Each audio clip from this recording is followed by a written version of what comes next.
Salut tout le monde, joyeux Noël, joyeux Noël.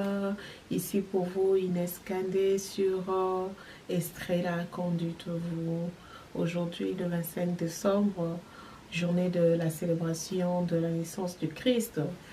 Alors encore une fois, joyeux Noël à tous et à chacun de nous.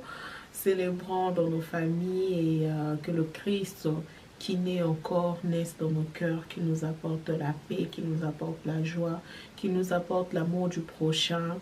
Et voilà. Aujourd'hui, j'ai une histoire à vous relater.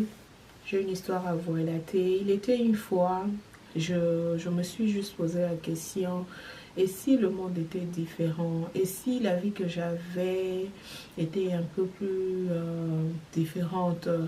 À l'époque, je crois que j'avais aux environs 9, 10 ans. Ça m'est venu juste comme ça de se dire que si je n'avais pas l'opportunité que j'avais dans la vie d'avoir de parents qui se débrouillent un peu et je vais à l'école. Avec le minimum que j'avais, je pouvais aller à l'école. Et je savais qu'il y avait certains enfants qui n'avaient pas ce que je peux appeler peut-être ces privilèges-là. J'ai juste pensé à ça comme ça. J'ai dit, waouh, parfois que la vie est injuste et waouh, c'est une grâce. Pourquoi moi? Pourquoi pas les autres? Pourquoi les autres? Est-ce qu'ils méritent vraiment cela? Alors, et c'est passé comme ça. J'ai juste pensé à ça et voilà, c'est passé. Parce que je sais que c'était peut-être prématuré de penser pour un enfant de 8, 9, 10 ans, des choses pareilles. Ben, je sais pas. Je pense que peut-être c'était le jour où j'étais appelée à cette mission-là. Et c'était quand même un peu bizarre pour un enfant de cet âge-là. Même quand j'essaie de réaliser ça aujourd'hui, je me dis, waouh, j'ai pensé déjà à des choses comme ça à cet âge-là. Et je connaissais l'importance des études. J'ai grandi dans une famille où c'était impossible de ne pas aller à l'école, si je veux dire. C'était impossible de dire que non, moi je ne veux pas aller à l'école ou je ne veux pas m'instruire ou en fait quelque chose comme ça. C'était du genre, on nous a appris l'importance des études, la valeur des études. Et on a grandi avec, c'était tellement naturel que tu ne pouvais pas sentir qu'on t'est forcé d'aller à l'école ou on t'est forcé de faire quelque chose que tu ne voulais pas. Parce qu'on a eu des exemples, les parents sont toujours les exemples de leurs enfants et voilà, ils sont allés à l'école et comment toi, un enfant, tu peux te réveiller un bon matin pour dire que non, je n'irai plus. C'est vrai qu'à l'époque, on ne comprenait pas l'importance vraiment en soi, on y allait seulement comme une habitude, tu dors, tu te réveilles, tu vas à l'école, mais plus on grandit, plus on comprend. Et aujourd'hui, je suis vraiment reconnaissante à l'endroit de mes parents de m'avoir donné cette chance, cette opportunité aujourd'hui d'apprendre, d'ajouter des connaissances en moi, de faire de moi aujourd'hui une femme indépendante. Ils m'ont donné la clé de la réussite. J'ai toujours dit ça, ils m'ont donné la clé de la réussite parce que pour un parent qui aime vraiment ses enfants, une des clés, c'est les études. Puisqu'aujourd'hui ou demain, les parents ne seront pas là, ne seront plus là. Et qui est-ce que vous allez gagner en retour? Le matériel, on peut le perdre à n'importe quel moment. On peut le perdre, les matériels, tant qu'on ne sont pas, on n'est pas instruit, tant qu'on n'a pas assez de connaissances. Parfois, c'est impossible de gérer ou on ne gère pas bien carrément et on finit par tout perdre à la fin. Mais quand on a quand même acquis de connaissances, c'est quand même difficile qu'on te prenne ça. C'est quand même difficile qu'on ouvre ta tête, qu'on sorte ce que tu as à l'intérieur. Non, c'est d'ailleurs presque impossible. À moins que toi-même tu puisses donner l'occasion. Alors aujourd'hui, je reconnais la valeur de ce qu'ont fait mes parents. Et j'en profite pour leur dire merci, papa, maman, merci pour ce que vous avez dû faire pour moi. C'est déjà assez. C'est déjà assez. Et je dirais même, ce n'est pas seulement pour mes propres parents, beaucoup de parents, presque tous les parents ayant de moyens de le faire et reconnaissant l'importance des études dans la vie de leurs enfants. Les fonds envoient leurs enfants à l'école. Mais savez-vous aussi qu'il y a ces parents qui n'ont pas de moyens d'envoyer leurs enfants à l'école? Ils ont la volonté. Ils reconnaissent la valeur des études. Mais c'est juste un problème de moyens. Nous connaissons tous la réalité du monde. Chaque coin du monde a ses réalités. Chaque coin du monde a ses réalités. Mais aussi en Afrique, nous savons ce que nous traversons. Certaines personnes diront, non, ben c'est ta chance si tu allais à l'école, ça c'est toi, c'est ta famille et tout. Je ne veux pas rendre ceci un peu trop subjectif, mais seulement, oui, c'est ma chance. Oui, c'est l'opportunité que j'ai eue. Oui, c'est l'opportunité que vous avez eue, certains d'entre nous.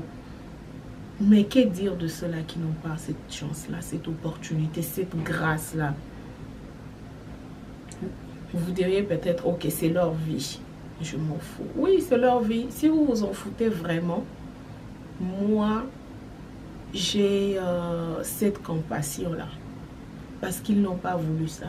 Ni ces enfants-là, ni leurs parents. Ils n'ont pas voulu avoir ce genre de vie. Et c'était ce jour-là, depuis que j'ai compris que ça a été une grâce pour moi d'être instruite. Ça a été vraiment une grâce d'avoir cette clé de la réussite afin d'être indépendante aujourd'hui. Mais défendre mes opinions. C'est ce jour-là que j'ai décidé. Je choisis le camp de la charité, dans l'espoir pour l'excellence. Si seulement on se mettait aujourd'hui ensemble pour aider les autres. Si seulement aujourd'hui on se décide de soutenir la charité, aider ceux-là qui n'ont pas eu cette opportunité, cette grâce que vous avez eue, vous et moi. Ou bien même que vous n'avez pas eu, vous avez raté, mais la vie vous a souri d'une autre manière. Pensez à ceux-là qui en ont vraiment besoin. Pensez à ceux-là qui en ont vraiment besoin. Alors, j'ai décidé depuis de consacrer ma vie dans l'éducation de plus démunis. De ceux-là qui ont vraiment besoin d'aide. Je regardais à gauche et à droite et je me suis dit, qu'est-ce que je peux faire? Qu'est-ce que je peux apporter? Je me suis dit, les enfants sont des innocents. Ils n'ont pas voulu naître dans le famille où ils sont nés. Dites-moi, si on vous posait la question de faire un choix de là où vous devriez normalement naître, qu'allez-vous dire? Allez-vous prendre la place de ces enfants-là? Je ne pense pas. Je me suis dit, ils ont l'amour, ils ont l'affection de leurs parents, mais ils aiment aussi aller à l'école. Ce qui est bizarre, c'est qu'ils sont aussi tellement intelligents, de plus que même ceux-là qui ont l'opportunité d'aller à l'école. Et nous perdons des têtes bien faites comme ça, juste parce qu'on ne veut pas aider, juste parce qu'ils n'ont pas assez de moyens, ils n'ont pas eu la chance ou la grâce ou l'opportunité. Alors, moi, je me suis dit, j'apporterai le peu que j'ai pour essayer de changer la vie de ces enfants. Je ne saurais pas leur donner de l'argent parce que ça, c'est donner du poisson à quelqu'un au lieu d'apprendre à cette personne à pêcher. Je préfère apprendre à pêcher que donner du poisson. Je le faisais. Je le faisais en Afrique, chez moi au pays, des enfants, et j'ai aidé avec ce que j'avais. Mais j'ai compris que ça, ce n'est pas vraiment aider. C'est juste pour un temps, c'est temporaire. Mais que faire que ça reste vraiment définitif dans la vie d'une personne pour qu'un jour, cette personne-là devienne indépendante, cette personne-là reconnaisse que dans sa vie, il devrait y avoir telle personne pour que la personne en arrive là. Sans rien entendre en retour en tout cas. Sans rien attendre en retour. On le fait avec notre cœur. On le fait avec choix, avec amour. Et c'est ce qu'ils attendent de nous. C'est ce qu'ils attendent de nous. Nous n'allons pas rester là à croiser le bras.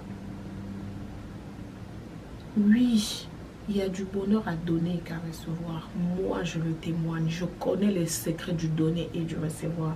Voilà pourquoi, pour rien au monde, j'abandonnerai la tâche que j'ai. Cette tâche que j'ai, c'est que je fais. Pour rien au monde. Parce que je connais l'importance. Je connais l'importance. Quand on donne, on reçoit. La main qui donne, c'est la main qui reçoit. Le Christ même nous a enseigné l'amour. Nous a enseigné la charité.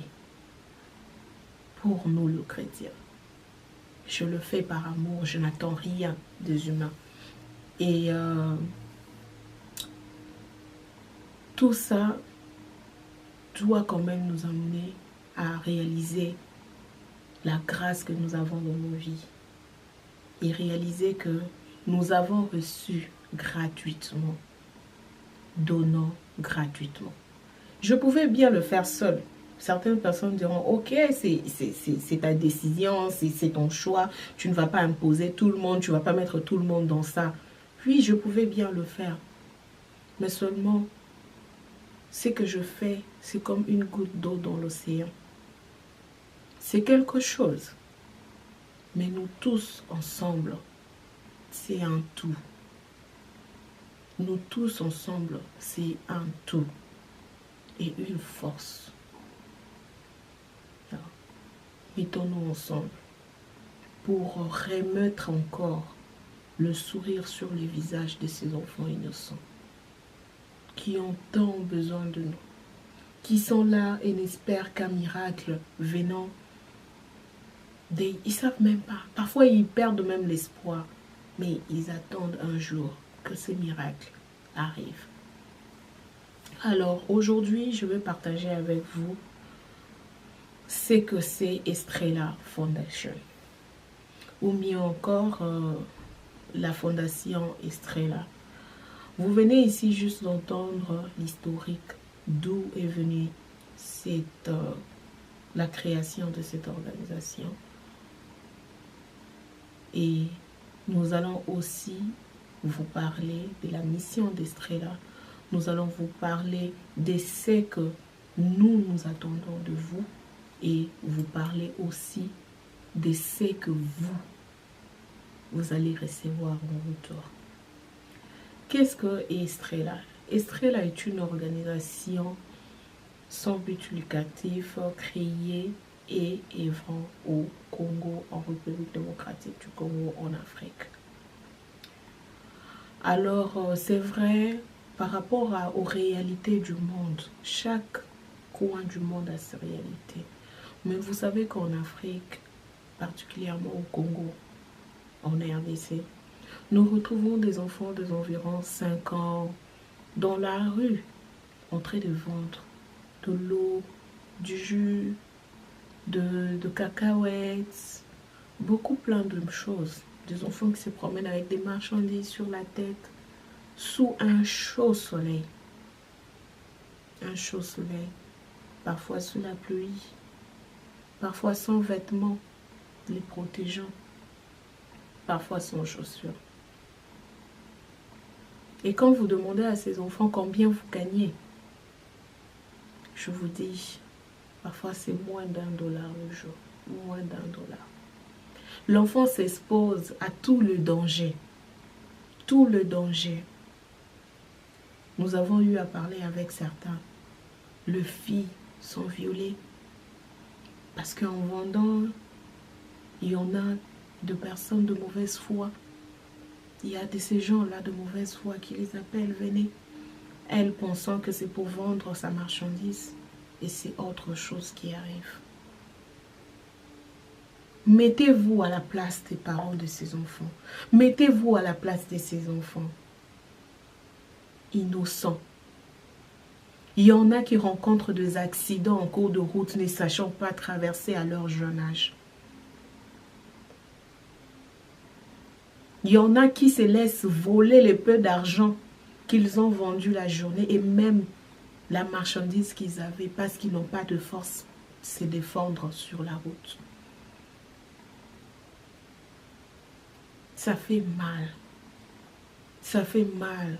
Ces enfants ont droit aussi à une vie. Ils ont droit à l'instruction, à l'éducation, à la protection même. Mais à cause de manque d'argent, à cause de la pauvreté, ils se retrouvent face à ces dangers. Alors, nous, Estrella Fondation, nous avons décidé de contribuer le peu que nous avons afin d'aider ces enfants à retourner à l'école. Qu'ils retournent à l'école, qu'ils aillent à l'école comme tous les enfants, ce qui est leur droit le plus légitime.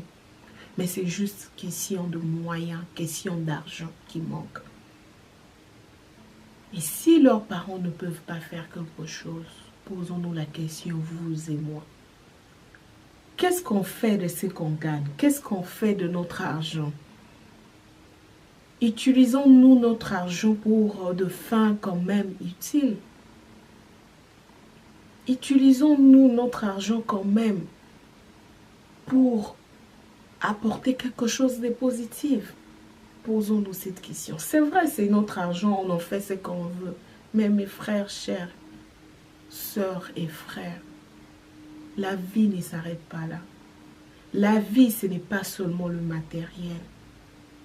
La preuve en est que le jour où on meurt, on retourne de la même manière que nous sommes venus, sans rien. Alors, pensez-y. Pensez-y. Que faites-vous de ce que vous avez? Pendant qu'il y en a qui pleurent pour ce que toi tu utilises pour gaspiller, pour un rien, pour un simple caprice. Pour une autre personne, c'est toute une vie. Toute une vie. Et parfois toute une génération. Pensez-y.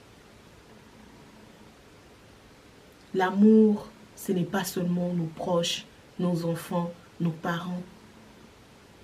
Pour nous, les chrétiens, nous sommes tous des descendants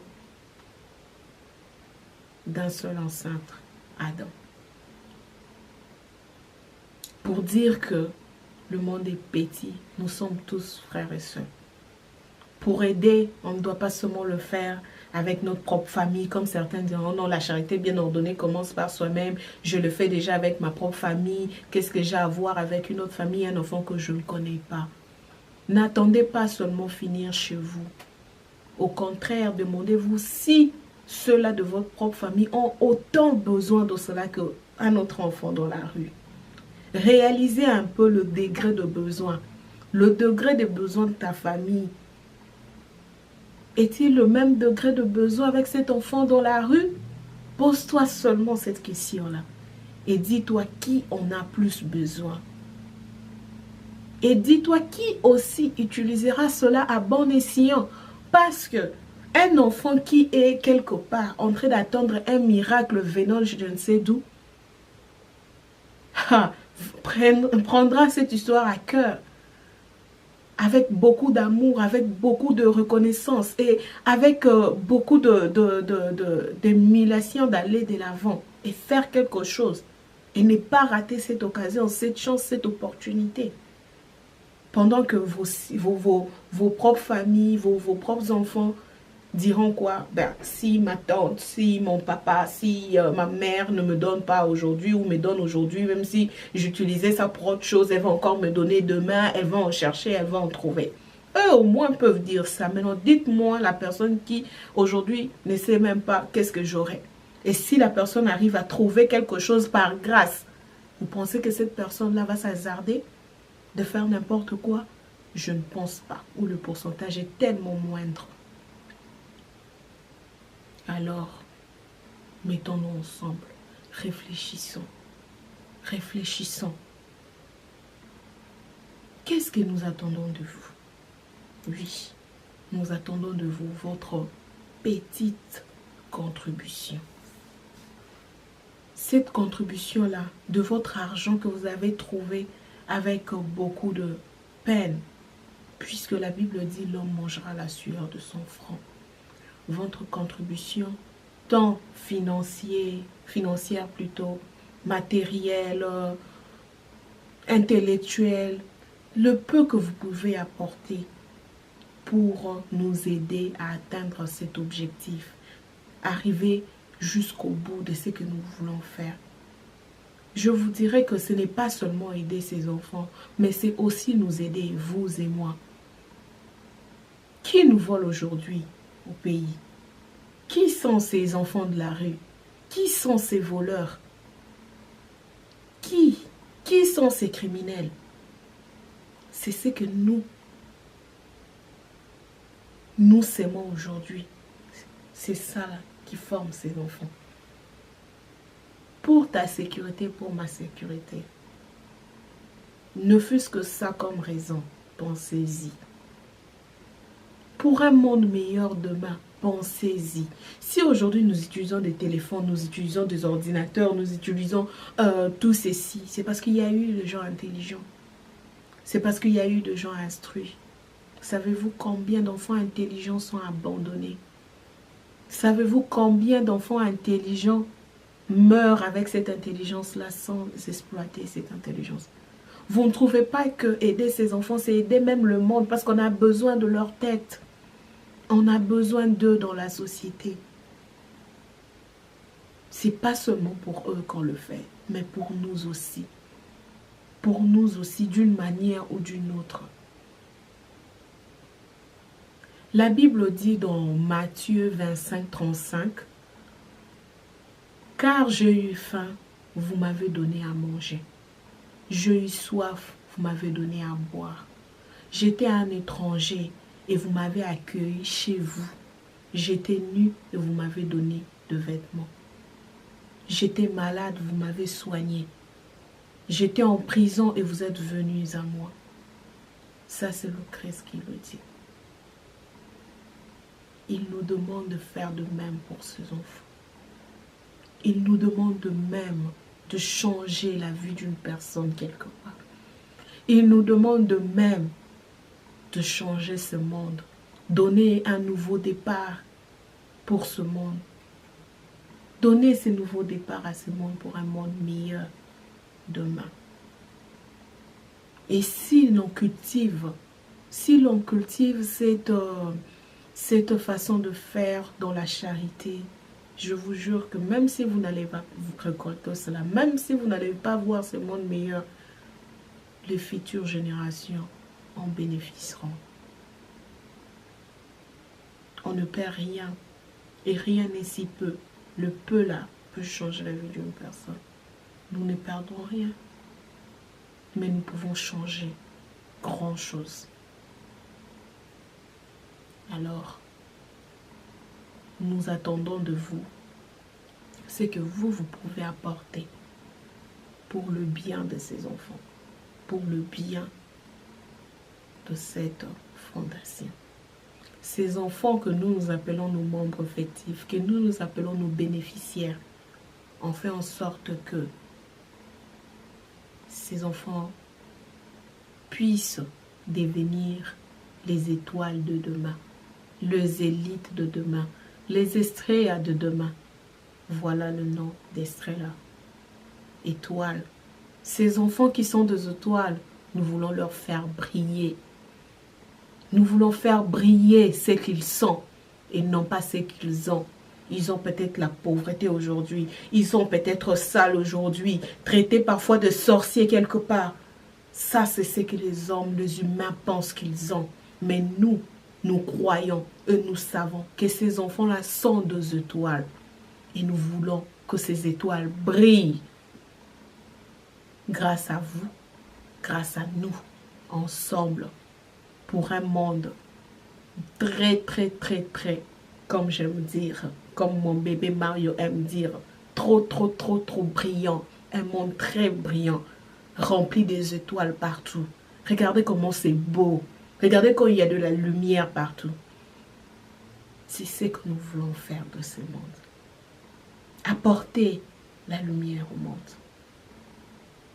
Apportons cette lumière. Mes chers frères, sœurs, par amour, par charité, ne fût-ce que pour vous-même, pensez-y. Ne pensez pas que vous détruisez le monde seul. Nous sommes dans le monde. Quand vous décidez de détruire le monde, sachez-le, vous vous détruisez vous-même, puisque c'est là que nous sommes. Et si nous décidons de changer le monde aujourd'hui, nous changeons en même temps nous-mêmes et tout ce qui nous concerne. Alors, à vous de voir. Nous, de notre côté, nous serons vraiment, vraiment reconnaissants à votre endroit, vous qui avez décidé d'apporter un plus pour la réussite de cette fondation.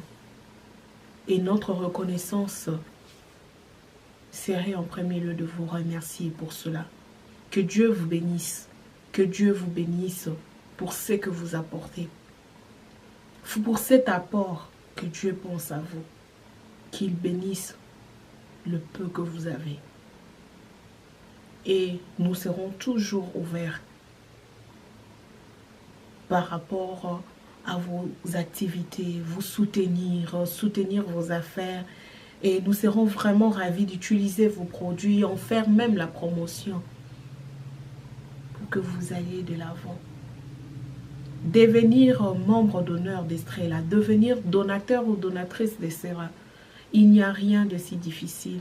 Il n'y a que deux conditions. La première, il faut atteindre la majorité. Et la deuxième, c'est que votre contribution ne soit pas de nature illicite. Les deux grandes conditions sont comme telles. La majorité, 18-21 ans pour certains pays, et que votre contribution... Voilà, nous venons ainsi de partager ce que c'est Estrella Fondation. Nous avons parlé de sa mission, nous avons parlé de ce que Estrella attend de vous et ce que vous aurez en retour. Nous remercions à vous tous qui avez pris le temps de nous suivre.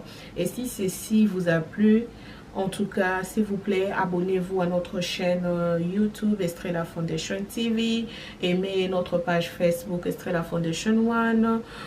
Notre page Instagram Estrella Foundation. Et enfin, que nous puissions avoir un très très grand public pour avoir plus de connaissances, pour partager plus d'aventures ensemble.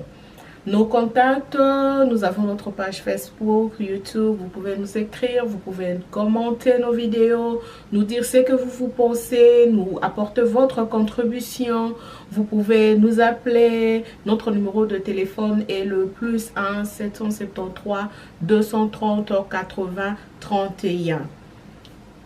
Et je salue Lorraine, Makiese, Florence Malou, tous mes amis et connaissances. Je salue la famille Kanda, la famille Kaja, la famille Londo, la famille Kirongozi. Je salue tout le monde, mes amis et connaissances. Je vous fais des gros bisous, coucou à vous.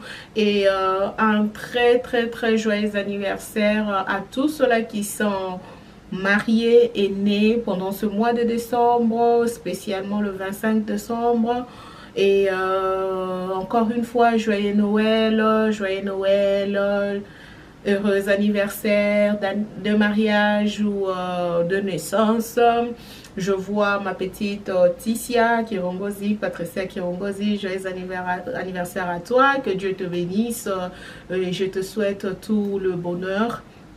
Je souhaite un joyeux anniversaire à mon vieux Noël Mutuku, à ma joie Solo, à ma soeur, ma grande Sandra Kenga. Joyeux anniversaire à vous tous, Armel Moussouama, joyeux anniversaire à toi. Et voilà, je vous remercie ici pour vous, Inès Kandé. Toutes les bonnes choses dans vos familles, dans vos entreprises, que Christ soit avec vous. Estrella Foundation vous dit merci, nos enfants vous disent merci pour ceux-là qui contribuent déjà et ceux-là qui comptent le faire. Sincèrement, nous vous disons merci, que le Seigneur vous rembourse cela au centuple. Merci, bye.